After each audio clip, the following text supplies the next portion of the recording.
तो कई खास मेहमान लगातार हमारे साथ हैं, जैसे कि आप अपने स्क्रीन पर देख पा रहे हैं। आरती टिक्कू अब हमारे साथ जुड़ गई हैं, लेकिन पहला कमेंट संता मिश्रा मैं आपसे लेना चाहूंगी। आप काफी देर से इंतजार कर रहे हैं, प्रधानमंत्री का मैसेज बहुत क्लियर, चाहे वो पाकिस्तान के खिलाफ हो या चीन के खिलाफ हो, नाम नहीं लिया लेकिन कह सब कुछ दिया। देखिए अदिति जी, ये प्रधानमंत्री मोदी का बड़ा ही ऐतिहासिक स्पीच रहा और दो तरह की स्पीच, इसको मैं दो तरह से देख रहा हूं। एक तो उनका अपने वर्ल्ड के सामने 100 nations of the world they are there, so he is presenting himself. तो सिर्फ कंप्लेन करना, जब आप बड़े होने लगते हैं, जब आपकी क्रेडिबिलिटी बढ़ जाती है दुनिया में, तो यू प्रेजेंट योरसेल्फ। जैसे अब आपने इमरान खान का सुना होगा, he is only complaining and he's just saying that we need more debt, we are developing nation, where India is asserting its identity and credibility कि हमने क्या किया है, what we are able to give to the world। See, ये देखिए paradigm, मैं 2014 से मोदी जी को फॉलो कर रहा हूं, खासकर यूएनजीए के समिट में। we are shifting the paradigm, हम अब देने के लिए सक्षम है, we are giving, not only taking, where Pakistan is always complaining। Think about Imran Khan's speech. It feels sad that he does not have anything to give but just to complain just like a child. I mean, he is a Rashtraध्यaksh, he is the Prime Minister of Pakistan and he just complaining। India देखिए हमने कैसे अपने को आगे किया। We are almost $3 trillion economy where Pakistan is only 280 billion। Forget about, so they are only 9% of our GDP। So Modi का ये master stroke रहा है that without taking the name, we are presenting to the global leaders that hey, come make the vaccine in our country, we'll give you the business ease। ये एक master stroke है दुनिया के सामने। सिर्फ आप ये ना कहें, कंप्लेन ना करें, हमारी क्या ताकत है, हमारी क्या पहचान है। और वैसे भी आप जानते हैं कि मोदी जी का एक अलग व्यक्तित्व है, उनका एक अपना अलग पर्सनालिटी है, एक ऑरा है। जैसे उन्होंने चाणक्य को कोट किया, अपनी संस्कार, अपने ट्रेडिशन को भी शो करते हैं मॉडर्निटी के साथ। और आपने देखा अफगानिस्तान का उन्होंने जिक्र किया, जब आप बड़े बन जाते हैं तो आप नेम कॉलिंग नहीं करते हैं। सबसे बड़ी बात देखिए, हमारे फॉरेन डिप्लोमेसी में ये शिफ्ट है, हम नेम कॉलिंग नहीं कर रहे because we are in advance positions where अगर हम कुछ बोलते हैं इट हैज अ मायना, इसकी एक मीनिंग है, जहां की पाकिस्तान की कोई क्रेडिबिलिटी नहीं रही। पाकिस्तान ने तालिबान क्रिएट किया और अभी बोल रहा है कि it is Ronald Reagan who created this. Can you believe that? आप ये समझें that Joe Biden has not called Imran Khan since a month and he has been waiting for the phone call, and that is why it's an embarrassment। वो UNGA के summit में नहीं आए, 26 minute का virtual meeting किया। आप इसी अंदाज से लगा ले जब हमारे प्रधानमंत्री मोदी जी जा रहे हैं। And it's not that we do not want to have a good relationship with Pakistan, yes we do want, but you need to be trustworthy. आपके साथ तभी संबंध हो सकता है जब आपने अपने बातों पे आप खड़े हो। आपको एक छोटा सा मैं आपको उदाहरण दे रहा हूं। इमरान खान ने बोला कि we need to recognise Taliban, और इधर वो तालिबान की ही वाज प्रोमोटिंग तालिबान, और काबुल के काबुल स्क्वायर पे किसी आदमी की लाश को लटकाया जा रहा है। This is 21st century. आपको लगता है कि तालिबान बदल गया है? तो मुझे लगता है कि ये स्पीच बहुत ही अच्छा रहा। हमने अपने को ग्लोबली प्रेजेंट किया, आतंकवाद के खिलाफ किया, और हमारे पास क्या पोटेंशियल है हमने दुनिया को बताया। And I think we did wonders without name calling. So I think Modi deserves a round of applause for that. जी बिल्कुल सांता जी, और ये 22 मिनट का देखिए पीएम मोदी का संबोधन, ये संयुक्त राष्ट्र का 76वां सत्र वो संबोधित कर रहे थे, और इसमें जोरदार प्रहार उन्होंने विस्तारवाद पर, आतंकवाद पर, कट्टरवाद पर किया। और जो हमने आपको दिखाया था इससे पहले जो संबोधन हुआ था, पाकिस्तान के प्रधानमंत्री इमरान खान ने कैसे कश्मीर राग अलापा था, इसी ग्लोबल मंच पर और इसी विश्व मंच पर पहुंचकर कैसे जवाब दिया प्रधानमंत्री नरेंद्र मोदी ने अपने अंदाज में, बिना नाम लिए हुए, वो देखिए। It has undertaken a series of illegal and unilateral measures in occupied Jammu and Kashmir since 5th August 2019. It has jailed senior Kashmiri leadership, violently suppressed peaceful protest. This repression is accompanied by illegal efforts to change the demographic structure of the occupied territory. अध्यक्ष जी, दूसरी ओर regressive thinking के साथ जो देश आतंकवाद का political tool के रूप में इस्तेमाल कर रहे हैं, उन्हें ये समझना होगा कि आतंकवाद उनके लिए भी उतना ही बड़ा खतरा है। ये सुनिश्चित किया जाना बहुत जरूरी है कि अफगानिस्तान की धरती का इस्तेमाल आतंकवाद फैलाने और आतंकी हमलों के लिए न हो। हमें इस बात के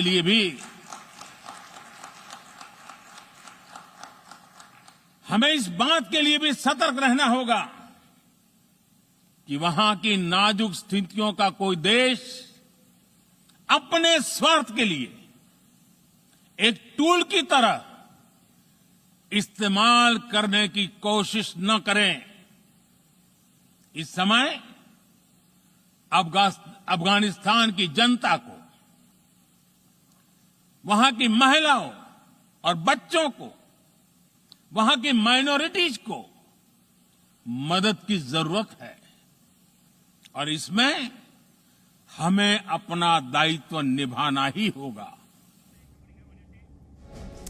22 मिनट का ये भाषण और इस संबोधन में ये प्रहार था चीन पर भी और पाकिस्तान पर भी। पाकिस्तान को भी संदेश ये कि आतंकवाद का जो इस्तेमाल किया जा रहा है राजनीतिक हथियार के तौर पर, हालांकि नाम नहीं लिया प्रधानमंत्री नरेंद्र मोदी ने, लेकिन इशारों में आतंकवाद को लेकर, कट्टरवाद को लेकर ये पाकिस्तान पर हमला बोला और साथ ही साथ जो विस्तारवादी सोच है चीन की, उस पर भी जबरदस्त प्रहार।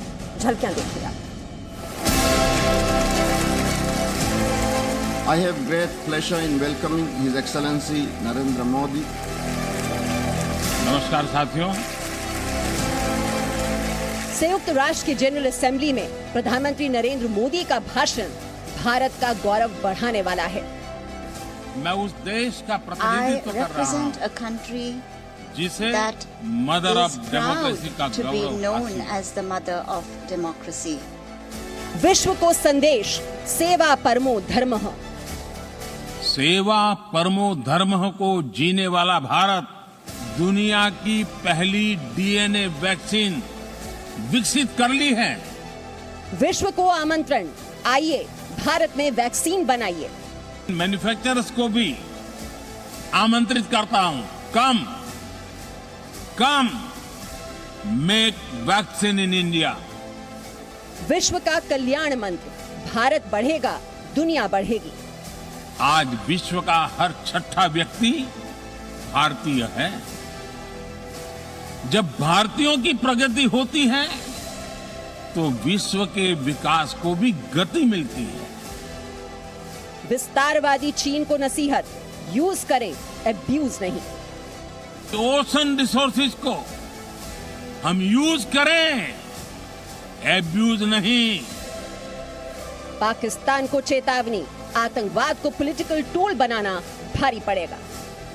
जो देश आतंकवाद का पॉलिटिकल टूल के रूप में इस्तेमाल कर रहे हैं, उनके लिए भी उतना ही बड़ा खतरा है। संयुक्त राष्ट्र को सलाह, अब तो सुधर जाइए। संयुक्त राष्ट्र को खुद को प्रासंगिक बनाए रखना है तो उसे अपनी इफेक्टिवनेस को सुधारना होगा। ग्लोबल मोदी, ग्लोबल संबोधन। तो प्रधानमंत्री नरेंद्र मोदी ने संयुक्त राष्ट्र की जनरल असेंबली में ये ऐतिहासिक भाषण दिया। 22 मिनट के संबोधन में उन्होंने विश्व को सेवा परमो धर्मः का संदेश दिया, दुनिया को भारत में वैक्सीन बनाने का आमंत्रण दिया, विश्व कल्याण का मार्ग दिखाया। विस्तारवादी चीन को यूज और अब्यूज का मतलब बताते हुए सीमा में रहने की नसीहत दी और बिना नाम लिए पाकिस्तान को उन्होंने बहुत कम शब्दों में ऐसा जवाब दिया कि इमरान खान और उनके शुभचिंतक रात भर चैन से सो नहीं पाएंगे। प्रधानमंत्री नरेंद्र मोदी का संयुक्त राष्ट्र की जनरल असेंबली में ये 5वां संबोधन था और अब तक का उनका ये दूसरा सबसे बड़ा भाषण था। इससे पहले साल 2014 में पहली बार संयुक्त राष्ट्र को संबोधित करते हुए उन्होंने 33 मिनट का भाषण दिया था।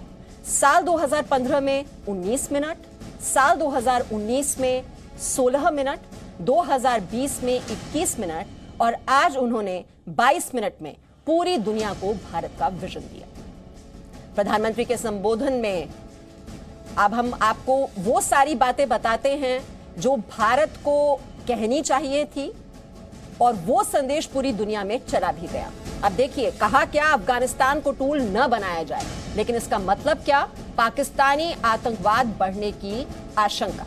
तो ये हम डिकोड करने की कोशिश कर रहे हैं जो अहम बातें, जो की मैसेज आज के संबोधन में प्रधानमंत्री नरेंद्र मोदी ने देने की दी है। वैज्ञानिक सोच से समावेशी विकास जरूरी, मतलब इसका यह कि रूढ़िवादी कट्टरपंथी सोच से दुनिया को नुकसान हो रहा है, हमें इससे ऊपर उठना है। भारत ने डीएनए आधारित वैक्सीन बनाई है, इसका मतलब यह कि पाकिस्तान ने अफगानिस्तान में तालिबान बनाया। अब देखिए, ये दोनों हम तुलना करने की कोशिश कर रहे हैं। समुद्री स्रोतों का इस्तेमाल हो, दुरुपयोग नहीं, यूज हो, अब्यूज नहीं। विस्तार के लिए समंदर में नकली द्वीप न बनाए चीन, ये बहुत ही स्ट्रॉन्ग मैसेज चीन को। यूएन को प्रभावी बनाए रखना बहुत ही जरूरी, यूएनएससी में भारत की स्थायी सदस्यता बेहद जरूरी है, ये मैसेज दे दिया गया है। यूएन और संस्थाओं पर सवाल उठाए, उसकी क्रेडिबिलिटी पर सवाल उठाए। कोरोना बनाने फैलाने वाले को नहीं पकड़ सका WHO। हमारा देश भारत लोकतंत्र की जननी है, अमेरिका लोकतंत्र पर भारत को लेक्चर न दिया करे। तो आज का यह संबोधन और इसी को डिकोड करने की हम कोशिश कर रहे हैं। हमारे साथ लगातार आप देख रहे हैं पैनल है जिसमें स्टीम गेस्ट हमारे साथ, पैनलिस्ट लगातार सुबह से हमारे साथ बने हुए हैं।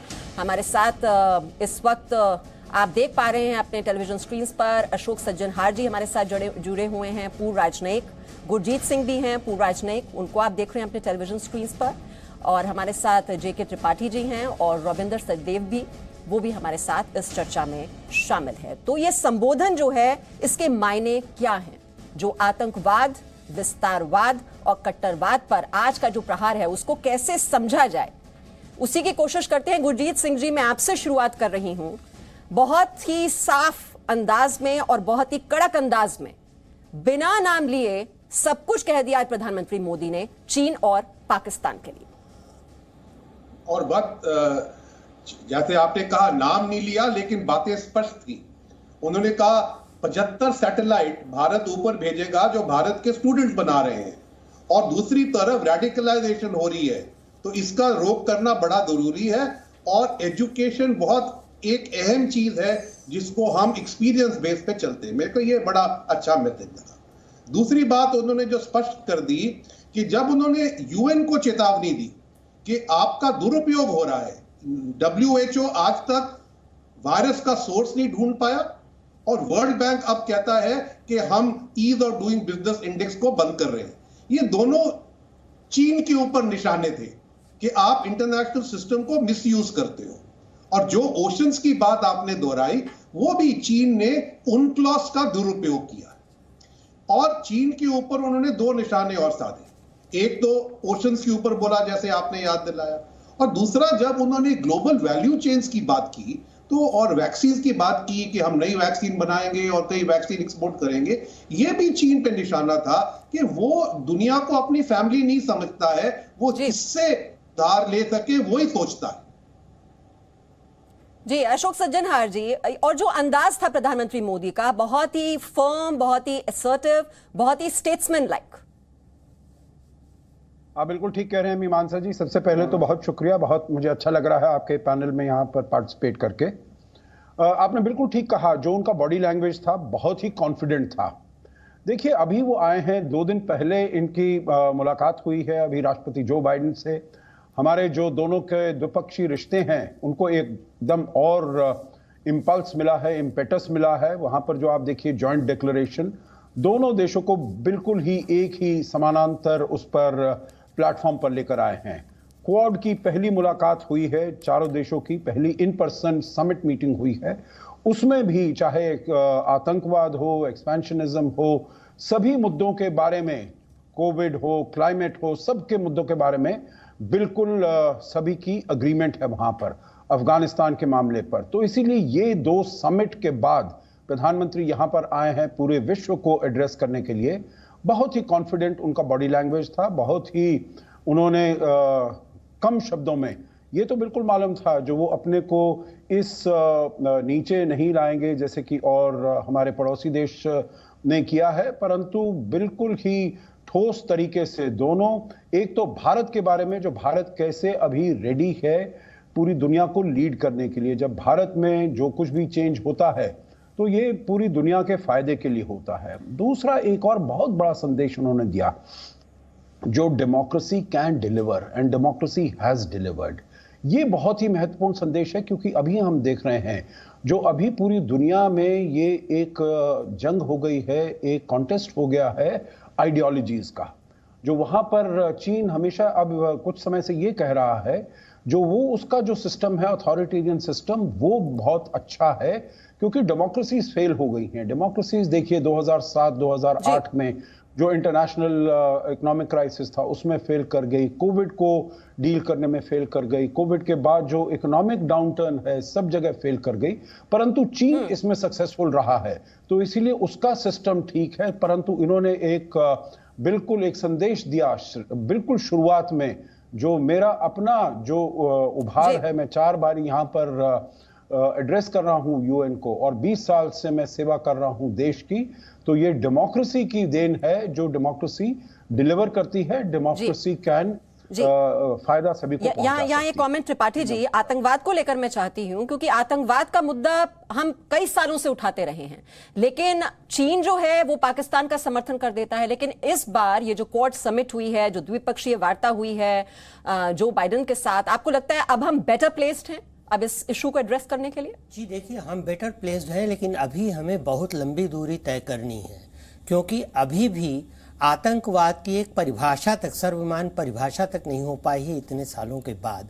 हालांकि अब ये बात सही है कि कई देश अब ये महसूस करने लगे हैं, ज़्यादा से ज़्यादा महसूस करने लगे हैं कि आतंकवाद है, और अगर अभी उसको ख़त्म नहीं किया गया तो देर सबेर उनके ऊपर भी इसका बुरा प्रभाव पड़ेगा, भले ही अभी नहीं पड़ रहा हो।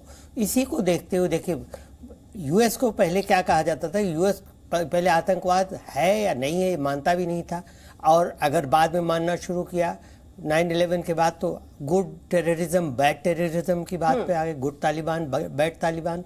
लेकिन अब यूएस को भी अंदाज़ा लग गया है, और ज़्यादातर देशों को विश्व के ये अंदाज़ा लग गया है कि आतंकवाद जो है वो सभी के लिए समान रूप से बुरा है, चाहे अभी न हो, कुछ दिन बाद ही हो। इसीलिए देखिए, प्रधानमंत्री ने कहा कि जो देश आतंकवाद को पॉलिटिकल टूल के तौर पे इस्तेमाल कर रहे हैं, उनको ये जानना चाहिए कि एक दिन ये उनको लिए भी खतरा बन जाएगा।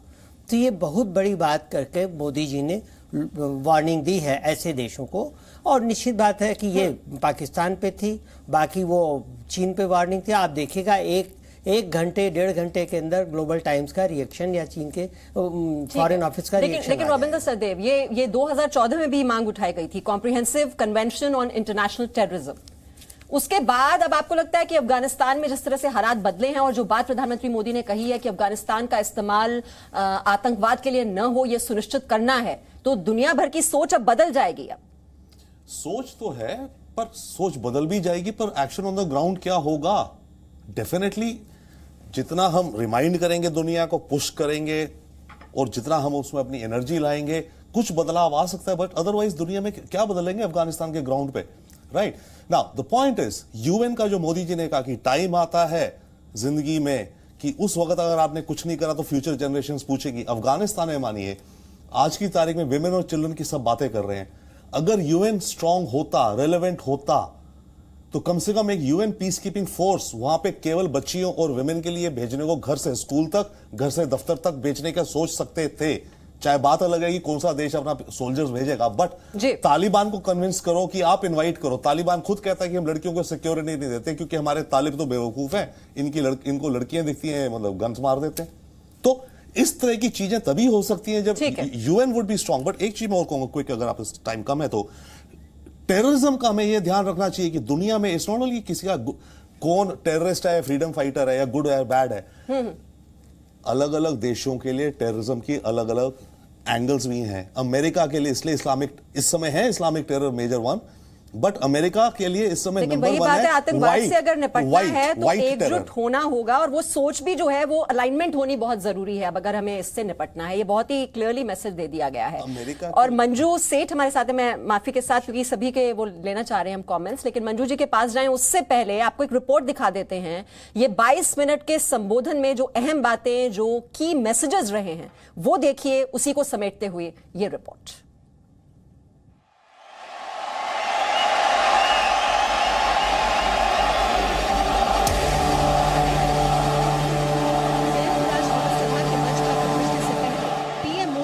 मंचासीन अधिकारियों को झुककर अभिवादन किया और फिर इस विश्व मंच से भारत का संदेश गूंजने लगा।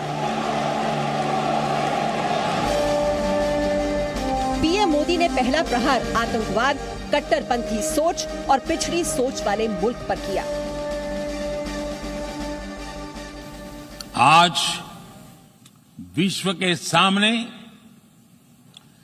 रिग्रेसिव थिंकिंग और एक्सट्रीमिज्म का खतरा बढ़ता जा रहा है। अध्यक्ष जी, दूसरी ओर रिग्रेसिव थिंकिंग के साथ जो देश आतंकवाद का पॉलिटिकल टूल के रूप में इस्तेमाल कर रहे हैं, उन्हें ये समझना होगा कि आतंकवाद उनके लिए भी उतना ही बड़ा खतरा है। अफगानिस्तान में तालिबान को बैठाकर पाकिस्तान किन मंसूबों को पूरा करना चाहता है, इसका खतरा पीएम मोदी ने यूएन के मंच से दुनिया को बता दिया है। पीएम मोदी का दूसरा प्रहार एशिया पैसिफिक में विस्तारवादी सोच रखने वाले मुल्क के ऊपर था। दक्षिण चीन सागर से लेकर हिंद और प्रशांत महासागर तक चीन ने समुद्रों के साथ जो छेड़छाड़ की है, दूसरे मुल्कों की जमीन कब्जाने के लिए नकली द्वीप तक बना डाले हैं, उन हरकतों का बिना नाम लिए पीएम मोदी ने समंदर के रास्ते ड्रैगन पर अटैक किया। अध्यक्ष महोदय, हमारे समंदर भी हमारी साझी विरासत है, इसलिए हमें ये ध्यान रखना होगा कि ओशन रिसोर्सेज को हम यूज करें, एब्यूज नहीं। हमारे समंदर अंतर्राष्ट्रीय व्यापार की लाइफलाइन भी है, इन्हें हमें एक्सपांशन और एक्सक्लूजन की दौड़ से बचाकर रखना होगा। रूल बेस्ड वर्ल्ड ऑर्डर को सशक्त करने के लिए अंतर्राष्ट्रीय समुदाय को एक सुर में आवाज उठानी ही होगी। पीएम मोदी ने पूरी दुनिया को सेवा परमो धर्मः मंत्र के तहत वैक्सीन की मदद कर रहे हिंदुस्तान की याद दिलाई, लेकिन दुनिया को यह भी याद दिलाया कि कोरोना के जन्मदाता की पड़ताल बहुत जरूरी है। जिस संस्थान का वजूद दुनिया के प्रभावशाली संस्थान के तौर पर स्थापित हुआ था, उस यूएन की नाक के नीचे चीन से निकली एक महामारी ने पूरी दुनिया में तबाही मचा दी और यूएन नाकाम साबित हुआ। अफगानिस्तान में इस्लामिक आतंकवाद के भेड़िए को भेड़ का खोल ओढ़ाकर सत्ता में बैठा दिया गया और यूनाइटेड नेशंस तमाशबीन बना रहा। भारत ने यूएन को उसके अस्तित्व का मतलब समझाया। संयुक्त राष्ट्र को खुद को प्रासंगिक बनाए रखना है तो उसे अपनी इफेक्टिवनेस को सुधारना होगा, रिलायबिलिटी को बढ़ाना होगा। यूएन पर आज कई तरह के सवाल खड़े हो रहे हैं। इन सवाल को हमने क्लाइमेट क्राइसिस में देखा है, कोविड के दौरान देखा है, दुनिया के कई हिस्सों में चल रही प्रॉक्सी वॉर, आतंकवाद और अभी अफगानिस्तान के संकट ने इन सवालों को और गहरा कर दिया है। अमेरिका के उपराष्ट्रपति कमला हैरिस ने जब पीएम मोदी से मुलाकात की तो लोकतंत्र को अपने घर में मजबूत करने का लेक्चर दिया। पीएम मोदी जब व्हाइट हाउस पहुंचे तो वहां बाइडेन ने महात्मा गांधी के मूल्य और दर्शन समझाने की कोशिश की। पूरे अमेरिका को आज पीएम मोदी ने लोकतंत्र और भारतीय मूल्यों का मतलब समझा दिया। अध्यक्ष महोदय, मिस्टर प्रेसिडेंट, मैं उस देश का प्रतिनिधित्व कर रहा हूं जिसे मदर ऑफ डेमोक्रेसी का गौरव हासिल। लोकतंत्र की हमारी हजारों वर्षों की महान परंपरा रही। इस 15 अगस्त को On 15th of August this year, अपनी आजादी के India entered 75वें साल में प्रवेश 75th किया। year of its independence. हमारी विविधता, Our diversity हमारे सशक्त लोकतंत्र is की the पहचान है। identity of our strong एक ऐसा democracy. देश It is a country जिसमें that has दर्जनों भाषाएं dozens हैं, of languages, सैकड़ों बोलियां, hundreds of dialects, अलग अलग रहन सहन, different खान पान। lifestyles and cuisines. ये vibrant This is democracy the का best बेहतरीन example of a उदाहरण है। vibrant democracy.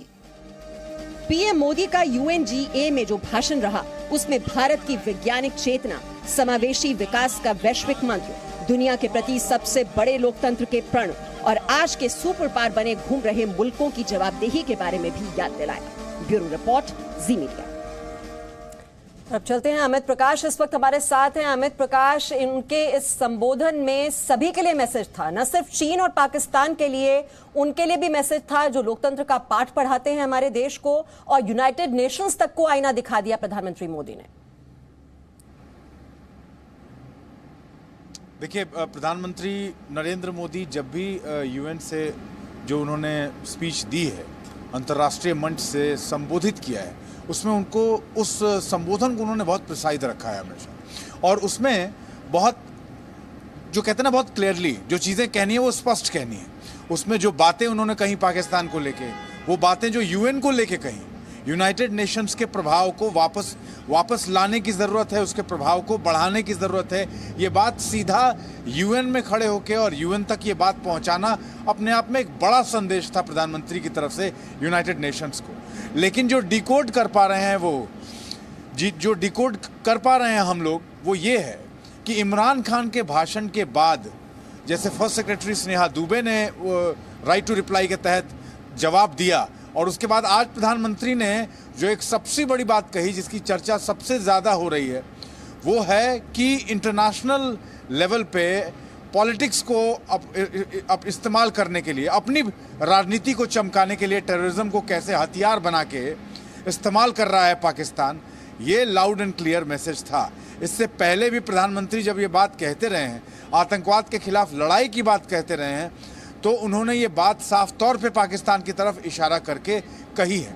और अब से 2 दिन पहले, मैं ये बात बार बार कह रहा हूँ, आज आतंकवाद पर प्रधानमंत्री ने जो बात कही, आज जिस तरीके से पाकिस्तान अपने राजनीतिक फायदे के लिए, वहाँ की सियासी पार्टी, वहाँ के प्रधानमंत्री अपने सियासी फायदे के लिए जिस तरीके से इन चीज़ों का इस्तेमाल कर रहे हैं, उसको 2 दिन पहले जाके देखना होगा। वाइस प्रेसिडेंट यूनाइटेड स्टेट्स कमला हैरिस ने जिस तरीके से पाकिस्तान को 2 टूक कहा कि आपके यहाँ लॉन्च पैड्स हैं, आप टेरर फंडिंग करते हैं, आप क्रॉस बॉर्डर टेररिज्म करते हैं, आप इसके अलावा तमाम वो चीज़ें करते हैं जिसकी वजह से अमेरिका और भारत की इंटरनल सिक्योरिटी अफेक्ट होती है, और उसका आपको ध्यान रखना होगा। टेररिज्म को लेकर क्या पॉलिसी अमेरिका की रहने वाली है, वो कमला हैरिस ने उसके संकेत तो दे ही दिए थे अमित प्रकाश। और इस ग्लोबल मंच का किस तरह से दुरुपयोग किया आपने प्रोपेगेंडा के लिए इमरान खान ने, वो उनके संबोधन में साफ तौर पर नजर आया। मंजू जी हमारे साथ हैं। मंजू जी, जिस तरह से कश्मीर का राग एक बार फिर से अलापा, जो भारत का दुष्प्रचार, तालिबान की वकालत उनके संबोधन में, और उसी की तुलना अगर हम प्रधानमंत्री नरेंद्र मोदी के संबोधन से करते हैं, आपको लगता है कि अब पूरी तरह से अलग थलग पड़ चुका है पाकिस्तान और एक्सपोज भी हो चुका है इंटरनेशनल कम्युनिटी के सामने? बिल्कुल, आप देखेंगे कि जो हमारे प्राइम मिनिस्टर का जो फोकस था वो इंडिया के डेवलपमेंट पे, इंडिया ने क्या क्या चीज़ें की हैं, इंडिया ने कहाँ वैक्सीन हो जाए, चाहे स्पेस हो जाए, चाहे सैटेलाइट्स भेजने की जो बात है, कोविड के ऊपर, हर एक चीज़ के ऊपर पॉजिटिव, और डेमोक्रेसीज के बारे में सब चीज़ें जो इम्प्रूव करने वाली हैं दुनिया को भी और हर देश के लिए के हित में है, उनकी बातें की। और इमरान खान, प्राइम मिनिस्टर इमरान खान ने बिल्कुल ही थोड़ी पूरी फोकस जो थी उनकी इंडिया JNK इसके ऊपर उन्होंने फोकस कर दिया, जैसे और कोई मुद्दे ही नहीं है। और पूरे UN में, और हमारे उसके कंपैरिजन आप करें तो आप देखेंगे कि पाकिस्तान की बात कौन सुनेगा, क्योंकि पहले भी ये UN में जब भी UNGA में जब बोलते हैं ऐसे ही बातें करते हैं, पहले भी लोगों ने इतना तवज्जो नहीं दिया है, और मुझे लगता है अब भी इतना तवज्जो नहीं दिया जाएगा उनकी बातों को। और उसके कंपैरिजन में हमारे प्राइम मिनिस्टर ने, मोदी जी ने जो जो वहाँ पे आज मुद्दे रेस किए हैं, इंक्लूडिंग जैसे आपकी रिपोर्ट में भी था कि UN को भी अपने आप को रिफॉर्म करना पड़ेगा, अपने आप को इफेक्टिव बनाना पड़ेगा, क्योंकि रिसेंट ईयर्स में देखा गया है कि वो इफेक्टिवली नहीं कर पाए हैं अपना रोल प्ले। देखिए, जो वर्ल्ड लीडर होता है और ये ग्लोबल मंच है, तो उसमें जो ग्लोबल चैलेंजेस हैं वो उसकी बात करता है, और वही प्रधानमंत्री मोदी ने किया भी।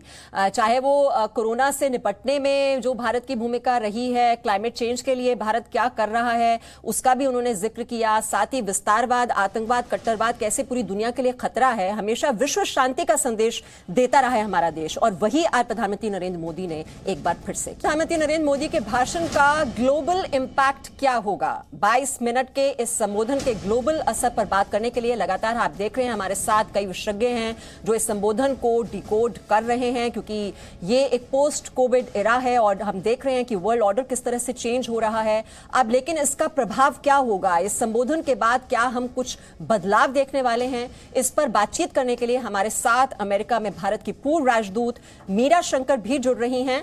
लेकिन मैं पहला सवाल मीरा जी से लूं, उससे पहले हम चलते हैं अमित प्रकाश के पास, जिनके पास अभी कुछ अपडेट है। अमित प्रकाश, पहले भी आप बता रहे थे कि आतंकवाद को लेकर, कट्टरवाद को लेकर और चीन की विस्तारवादी सोच को लेकर ये इतना स्ट्रॉन्ग मैसेज पहले कभी मुझे नहीं याद आता कि UN जनरल असेंबली में दिया हो। आतंकवाद का मुद्दा उठाता रहा है हमारा देश, लेकिन इतना स्ट्रांगली और इतनी असर्टिवनेस के साथ शायद पहले कभी नहीं उठा। और कुछ जोड़ना चाहेंगे आप? कोई अपडेट आपके पास तो वो भी जोड़ दीजिए।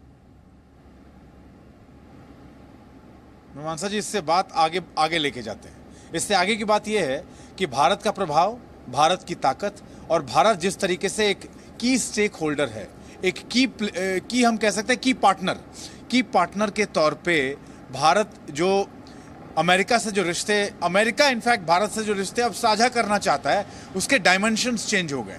उसके डायमेंशन उस लेवल पे चेंज हो गए हैं, क्योंकि अब अगर आप ये समझेंगे, इसको डिकोड करके अब मैं एक नेक्स्ट लेवल तक लेके जाता हूँ। अमेरिका को भारत की ज़रूरत है या भारत को अमेरिका की ज़रूरत है? अगर इस सवाल के इस दो ऑप्शंस में से एक ऑप्शन को अगर सोचा जाए, तो प्रधानमंत्री की इस विजिट के बाद, उनके बायलैटरल डायलॉग्स के बाद, लीडर्स के साथ, प्रधानमंत्री की इस विजिट के बाद, उनके बायलैटरल डायलॉग्स के बाद, लीडर्स के साथ उनकी मीटिंग के बाद जो जॉइंट स्टेटमेंट हुए उसके बाद, या फिर लीडर्स के मीटिंग के बाद जो बॉडी लैंग्वेज रही उन तमाम राष्ट्राध्यक्षों की, उससे ये बात बिल्कुल साफ हो गई है कि अब अमेरिका को भारत की ज़रूरत है। ये बात अमेरिका अब अच्छे से समझ चुका है। इसलिए राष्ट्रपति जो बाइडेन से मुलाकात हो, वाइस प्रेसिडेंट से मुलाकात हो, ये बात अमेरिका अपनी बातचीत में ये बता चुका है, और वो बात संकेत में साफ भी कर चुका है। और अब तो बात संकेत की भी नहीं है, अब तो बात बिल्कुल लाउड एंड क्लियर है। और मैं अब उसके आप से पहले, थोड़ी देर पहले जो हम चर्चा कर रहे थे, उसमें मैं एक पॉइंट और ऐड करना चाहूँगा। हम लगातार यहाँ से रिपोर्टिंग कर रहे हैं, हम लगातार यहाँ लोगों से मिल रहे हैं। इस वक्त इस जगह से जहाँ से मैं ये रिपोर्ट कर रहा हूँ, जहाँ से ये टेलीकास्ट ब्रॉडकास्ट मैं आपको दिखा रहा हूँ अपने दर्शकों को, एक बात मैं आपको यहाँ ज़रूर बताना चाहूँगा। पिछले तकरीबन 6 से 7 दिन में हम वॉशिंगटन और फिर न्यूयॉर्क आए। अफगानिस्तान के लोग, बांग्लादेश के लोग, गिलगिट पाकिस्तान के लोग, और साथ साथ आप ये सोच लीजिए पाक ऑक्यूपाइड कश्मीर के लोग, इन लोगों से मुलाकात हुई।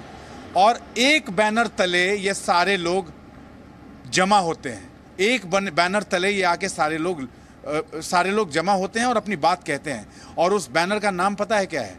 उस बैनर का नाम है Taliban is Pakistan and Pakistan is Taliban. ये मैसेज अपने आप में सब कुछ कह देता है। ये वो लोग हैं जो उन देशों से यहाँ आके रहते हैं, बहुत पहले आ गए। आपने तो दो बातें कही, देखिए एक तो तालिबान अमेरिका के बाद को कोई कितनी बचता है जरूरत है भारत की, दूसरी पाकिस्तान इस तालिबान, तालिबान इस पाकिस्तान। मैं इसको समझना चाहूंगी। मीरा शंकर जी हमारे साथ हैं। मीरा शंकर जी, आप इस बात से अग्री करेंगी कि अमेरिका का वो रुतबा, वो हैसियत नहीं रही जो अब से 10 या 15 साल पहले हुआ करती थी, और अब अमेरिका की डिपेंडेंस भारत पर पहले के मुकाबले कहीं ज्यादा बढ़ गई है? क्या आप इस बात से इत्तेफाक रखती हैं? देखिए, दोनों देशों के जो सामरिक हित हैं वो अब मिलजुल रहे हैं, क्योंकि चीन की चिंता है अमेरिका को भी और भारत को भी। तो मैं ये नहीं कहूंगी कि किसको किसकी जरूरत ज्यादा है, ये कहिए कि दोनों देश ये समझते हैं कि जो उनके हित हैं वो इसी में है कि वो अपने जो रिश्ते हैं और मजबूत करें। लेकिन चीन को अगर काउंटर करना है मीरा जी, तो अमेरिका भारत पर ही रिलाई करेगा, क्योंकि एशिया में वो ताकत रखता है हमारा देश। तो आपको लगता है कि अब जो अलाइनमेंट है उस हिसाब से, और जो हमने देखा वहां पर क्वाड समिट में जिस तरह से हमारा देश शरीक हुआ, अब वो ऑर्डर बदल रहा है? अब मुझे लगता है कि भारत को भी उतनी ही जरूरत है अमेरिका की, क्योंकि चीन के साथ जो हमारी शक्ति है, जो पावर है, वो एसिमेट्रिकल है। चीन बहुत उभर के आ गया है रक्षा के क्षेत्र में, आर्थिक तौर से, और उसको बैलेंस करना एशिया में केवल यूएस ही कर सकता है, और जो देश हैं जापान, ऑस्ट्रेलिया, इंडिया, ये सब भी मिलके उससे और मजबूत हो जाते हैं। पर यूएस एक तरीके से ही एक देश है जो चीन का मुकाबला कर सकता है इंडिया पैसिफिक में। तो जितनी अमेरिका को भारत की जरूरत है, क्योंकि भारत के बिना फिर ये बैलेंसिंग एशिया में इतनी अच्छी तरीके से नहीं हो सकती, उतनी ही भारत को भी यूएस की जरूरत है, क्योंकि चीन की बैलेंसिंग भारत अकेले नहीं कर सकता। जी, और जो आतंकवाद को लेकर जो अमेरिका का रवैया है, वो हमने देखा कि इस बार जो कमला हैरिस हैं वो सुओ मोटो आतंकवाद का मुद्दा उठाती हैं और ये कहती हैं कि पाकिस्तान में आतंकवादी संगठन हैं, एक्टिव हैं और उस पर एक्शन लेने की जरूरत है। इसे आप कैसे देखते हैं? जी, मैं देखती हूँ कि एक तरीके से तो भारत को चुनौती भी है कि यूएस अफगानिस्तान से निकल गया और वहाँ तालिबान सरकार आ गई, और देखना पड़ेगा कैसी वो अपनी नीतियां अपनाता है।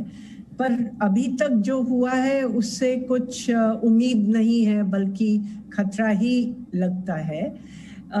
तो एक तौर से तो भारत के लिए चुनौती है, दूसरी तौर से, और ये इस पे निर्भर है कि यूएस क्या करता है।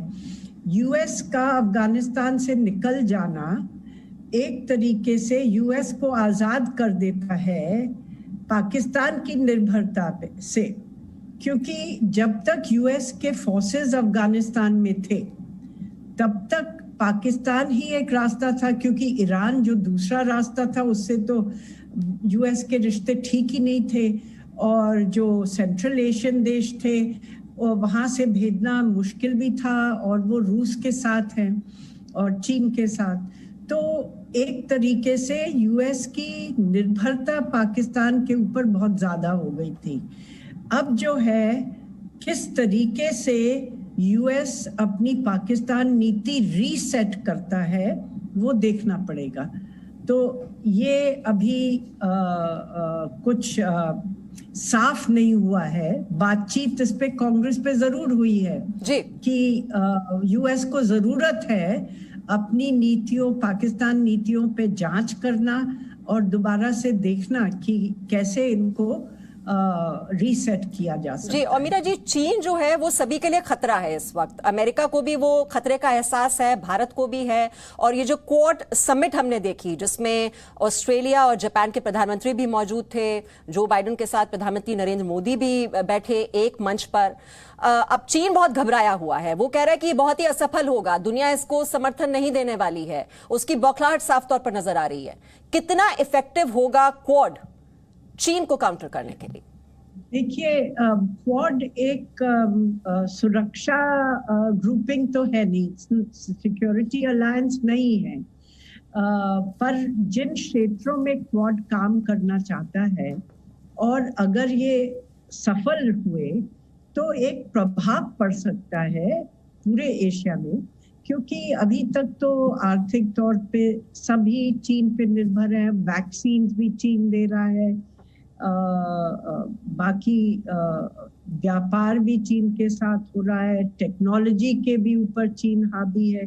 तो अगर ये क्वाड देश जो हैं असल में वो वैक्सीन जो कह रहे हैं कि 1 बिलियन वैक्सीन 2022 के एंड तक वो पूरी दुनिया में भेजेंगे और एशिया में भेजेंगे, अगर ये कर सकते हैं तो बहुत अच्छा होगा। दूसरा, जो क्रिटिकल टेक्नोलॉजीज पे इन्होंने बातचीत करी है कि 5G पे और सेमीकंडक्टर्स पे ये लोग बातचीत करेंगे कि किस तरीके से एक देश पर निर्भरता कम करें। मीरा जी, वो सप्लाई चेन्स के बारे में भी बात हुई है, जो बात आप कह रही हैं, चाहे वो सेमीकंडक्टर चिप्स हो, चाहे वो फार्मास्यूटिकल्स की बात हो। आपको लगता है कि चीन अभी जिस पोजीशन में है, इंडिया उसे रिप्लेस करने की ताकत रखता है? वो क्या संभव हो पाएगा जिस पर अभी काम करें? क्योंकि अमेरिकन कंपनीज कहाँ रिलोकेट होंगी, ये भी सवाल है। आई थिंक कि रिप्लेस मैं नहीं कहूंगी, पर ये जरूर है जब लोग अपने को डी रिस्क करना चाहते हैं कि एक देश पे निर्भर नहीं हो, तो चीन में भी रखेंगे और जगह भी रखेंगे। और सेमीकंडक्टर्स तो यूएस खुद चाह रहा है कि यूएस में ही प्रोडक्शन बढ़े, क्योंकि अभी पूरा इंपोर्ट्स पे निर्भर है। और ये जो चिप डिजाइन जो होता है वो भारत में होता है। जितनी यूएस कंपनीज हैं, इंटेल या जो भी हैं, उनके चिप्स तो भारत में डिजाइन होते हैं। तो एक तरीके से एक ठोस साझेदारी इन एरियाज में हो जाए तो कुछ डाइवर्सिफिकेशन हो सकता है। धीरे धीरे देखना पड़ेगा किस हद तक जाता है। रिप्लेसमेंट मैं अभी नहीं कहूंगी जी। और अमेरिका ने जो ये मिलिट्री कोलिशन बनाया है मीरा जी, जो ऑस्ट्रेलिया और यूके के साथ मिलकर, अब उसमें इंडिया शामिल नहीं है, उसका असर आप क्वाड पर क्या देख रही हैं? क्या उसका एजेंडा डाइल्यूट नहीं हो जाता है इसकी वजह से? दोनों अलग अलग क्षेत्र में है। अगर आप ऑस्ट्रेलिया, यूके और यूएस को देखें तो ये तो मिलिट्री अलायंस पार्टनर्स हैं। इनका सुरक्षा के क्षेत्र में समझौता है बहुत सालों से। और ये जो ऑकस है, ये एक तरीके से सुरक्षा के क्षेत्र में ही आगे बढ़ेंगे। मीरा जी, माफी के साथ मैं आपको रोक रही हूँ क्योंकि कुछ तस्वीरें हम दिखा रहे हैं। अभी इस संबोधन के बाद बाहर निकले हैं प्रधानमंत्री नरेंद्र मोदी, और हमेशा जो अमेरिकन इंडियन कम्युनिटी है, आप देखिए बहुत बड़ी तादाद में पहुंच जाती है जहां जहां प्रधानमंत्री नरेंद्र मोदी जाते हैं। इससे पहले जब वो वॉशिंगटन में थे, वहां की तस्वीरें भी हमने आपको दिखाई थी, जिस विलार्ड होटल में वो ठहरे थे, वहां भी उनका स्वागत, उनका अभिवादन करने के लिए लोग पहुंच गए थे। और अब इस संबोधन के बाद आप देख रहे हैं जो एक्साइटमेंट है वहां पर इंडियन डायस्पोरा।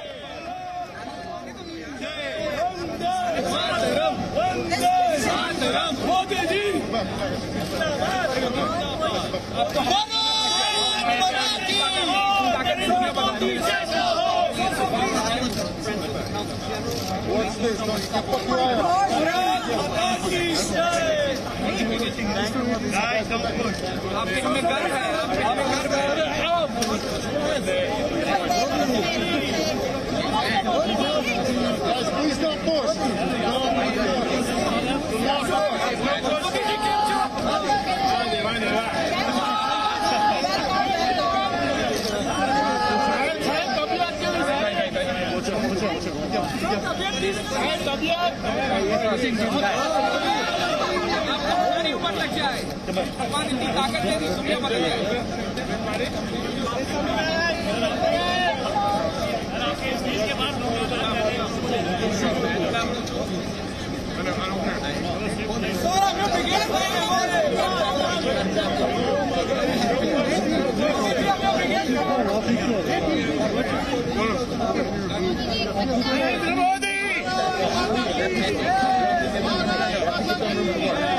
भारत माता की जय।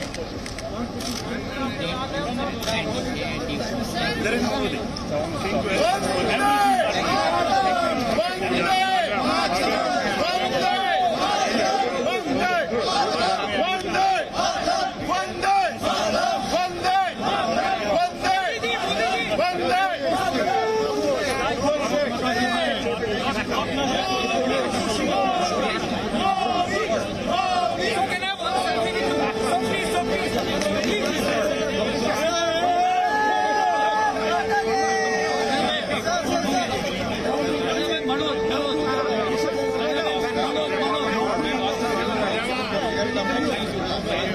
Slide down. Slide down.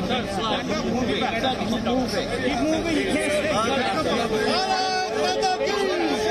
Bharat Mata ki! Now push. Big step. Thank you. Big step. Come on. Bharat Mata ki! Bharat Mata ki!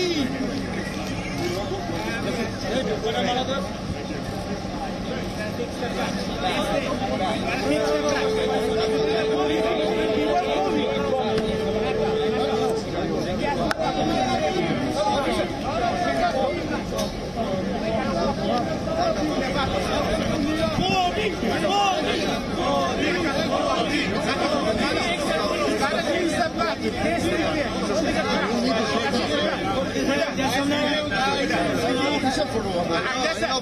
step back. You got to back. Sir.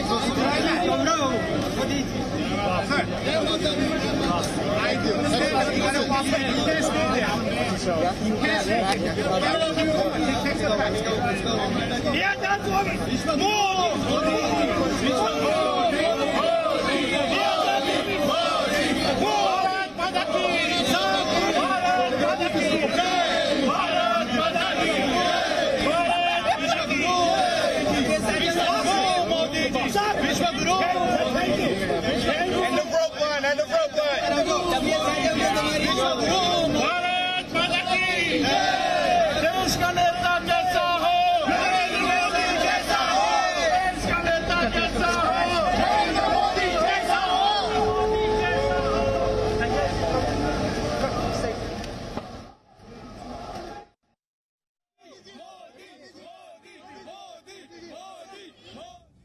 आप देख रहे हैं अमेरिकी जमीन पर भी मोदी मोदी के नारे की गूंज, वंदे मातरम। और आप देख रहे हैं किस तरह से सेल्फीज लेने के लिए वहां पर इंडियन अमेरिकन जो मौजूद हैं कितने ज्यादा एक्साइटेड, भारतीय तिरंगा अपने हाथ में लिए हुए। और जहां जहां जब भी हमने देखा विदेशी दौरे पर जाते हैं प्रधानमंत्री नरेंद्र मोदी इसी तरह से अपने प्रशंसकों से वो घिर जाते हैं और यही तस्वीर आज भी देखने को मिल रही है। मीरा जी, आप इस पर कुछ कमेंट करेंगे? ये तस्वीरें पता नहीं आप देख पा रही हैं या नहीं, लेकिन प्रधानमंत्री की ये लोकप्रियता और जिस मंच पर उन्होंने ये आज संबोधन दिया और जो संदेश दिया, जो भारत की ताकत है, जो धमक है, वो इस रूप में दिखाई दे रही है वहां पर।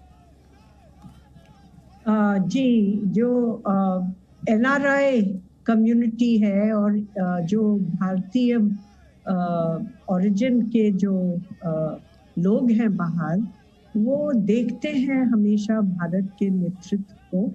और मोदी जी ने खास तौर से इस कॉन्स्टिट्यूएंसी से अपने बहुत अच्छे रिश्ते बना रखे हैं और काफी लोकप्रिय हैं।